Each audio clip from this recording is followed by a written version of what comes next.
Hi friends, welcome to Arshitha creations. Star hero Vijay Devarakonda గురించి ప్రత్యేకంగా చెప్పనక్కర్లేదు. విజయ్ దేవరకొండ తాజా ఖుషి సినిమాతో ప్రేక్షకులను పలకరించిన విషయం తెలిసిందే. భారీ అంచనాల నడుమన విడుదలైన ఈ సినిమా సూపర్ హిట్ టాక్ అందుకుంది. ప్రస్తుతం చిత్ర బృందం ఈ సినిమా సక్సెస్ను ఎంజాయ్ చేస్తున్నారు. అయితే చాలా గ్యాప్ తర్వాత విజయ్ దేవరకొండ సక్సెస్ను సాధించడంతో సెలబ్రేషన్లు చేసుకుంటున్నారు.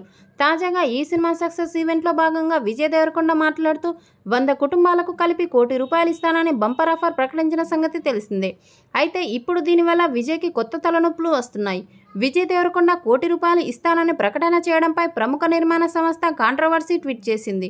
Dear Vijay Devarakonda, world famous lover సినిమాను డిస్ట్రిబ్యూట్ చేసి 8 కోట్లు పోగొట్టుకున్నాము. కానీ ఎవరూ దీనిపై స్పందించలేదు. మీరిప్పుడు 100 కుటుంబాలకు ఎంతో పెద్ద మనసుతో ₹1 కోటి ఇస్తామని ప్రకటించారు. అలా ఎగ్జిబ్యూటర్లు, డిస్ట్రిబ్యూటర్స్ ఫ్యామిలీని ఆదుకుంటారని కోరుకుంటున్నాము అని అభిషేక్ పిక్చర్స్ ట్వీట్ చేసింది.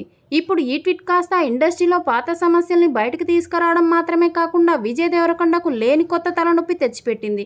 అయితే ఒక సినిమా విషయం లాభ నష్టం అనేది డిస్ట్రిబ్యూటర్లు, నిర్మాతలు తేల్చుకోవాల్సిన విషయం.